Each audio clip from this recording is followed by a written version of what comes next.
Hi అండి. Welcome to our channel రూపా తెలుగు కథలు.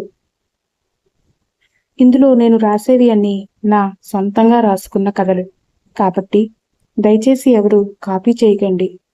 చదివి విని ఎంజాయ్ చేయండి. ఇది నా మనసులో ఉన్న చిన్న కథ. Sweet and romantic. ఎంతైనా రొమాంటిక్ లవ్ స్టోరీ అంటే ఎవరికి నచ్చదు చెప్పండి? అందుకే మీకు ఖచ్చితంగా నచ్చుతుందనే అనుకుంటున్నాను. అదే పూరి వర్సెస్ చపాతి. కథలోకి వెళ్తే పెద్ద పందిరి, మొత్తం కోలాహలం. అక్కడ ఎటు చూసినా చుట్టాలు జనాలతో నిండిపోయింది. చూడగానే పెళ్లి జరుగుతోందని ఇట్టే తెలిసిపోయేలా ఉంది ఆ తతంగాన్ని అంతా చూస్తుంటే. పెళ్లి అంటే చాలా వరకు అందరికీ రాత్రి ముహూర్తాలే కుదురుతాయి.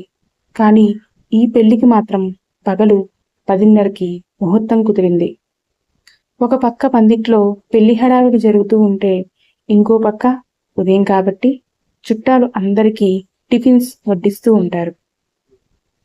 రాజుగారు అంటే పెళ్లి కూతురు తండ్రి టిఫిన్స్ దగ్గరే నిల్చుని చూస్తూ, తింటున్న వాళ్ళకి పూరీలు వేస్తున్నారా లేదా అని దగ్గరుండి చూస్తూ అందరినీ పలకరిస్తుంటే, ఇంకో పక్క సత్యం గారు అంటే పెళ్లి కూతురు తండ్రి అందరికీ చపాతీలు వేస్తున్నారా లేదా అని చూస్తూ తింటున్న వాళ్ళని పలకరిస్తున్నారు. ఏంటండి ఈ పూరి చపాతీల గోల అనిపిస్తోందా?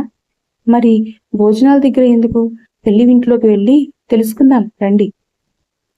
లోపల వాణి అంటే పెళ్లి కూతురు తల్లి కంగారుగా ఇల్లంతా తిరుగుతూ మిగిలిన వాళ్ళని కూడా కంగారు పెడుతూ, విడిదింట్లోకి మగపెళ్లి వాళ్ళు వచ్చేశారట, పెళ్లి కొడుకుకి దిష్టి తీసి హారతి ఇవ్వడానికి త్వరగా హారతి పళ్ళెం పట్టుకెళ్ళండే అని అక్కడున్న అమ్మాయిలకి చెప్పి పంపిస్తుంది. మగపెళ్లి వాళ్ళు వచ్చేశాక ఇంకా అందరూ తోట సంబరానికి రెడీ అవుతుంటారు. ఈలోపు పూరి అంటే పెళ్లి కూతురు ఆమె గదిలో రెడీ అవుతూ ఉండగా సడన్ గా మధు వచ్చి గది లోపల నుంచి తలుపు వేసి గడియ పెట్టేస్తాడు. అప్పటి వరకు అద్దంలో చూసుకుంటున్న పూరి సౌండ్కి వెనక్కి తిరిగి చూస్తుంది. ఆ టైంలో తన గదిలో అలా మధుని చూసి ఒక్కసారిగా షాక్ అయ్యి కంగారు పడి, నువ్వా ఈ టైంలో ఇక్కడికి ఎందుకు వచ్చావు? నిన్ను ఇప్పుడు ఇక్కడ ఎవరైనా చూస్తే అనేలోపే మధు వచ్చి పూరిని గట్టిగా హగ్ చేసుకుంటాడు. ఇది ఊహించని పూరి షాక్ అయ్యి వెంటనే వదులు, నన్ను వదులు ప్లీజ్ అంటూ అతనిని వెనక్కి తోస్తూ విడిపించుకోవాలని ప్రయత్నిస్తూ ఉంటుంది. కానీ ఆమె ఊహలకి అందనంతగా I love you Puri, I love you so much అంటాడు మధు. పూరి ఒక్క నిమిషం అలా ఉండిపోతుంది. తను ఈ మాట వినాలని ఎన్నో రోజుల నుంచి వెయిట్ చేస్తోంది. కానీ ఇలా తన పెళ్లికి గంట ఉందనగా వింటుందని కలలో కూడా అనుకోలేదు. పూరి ఎంత వద్దు అనుకున్నా ఆమె కళ్ళ నుండి నీళ్లు ఆగకుండా వస్తూనే ఉంటాయి.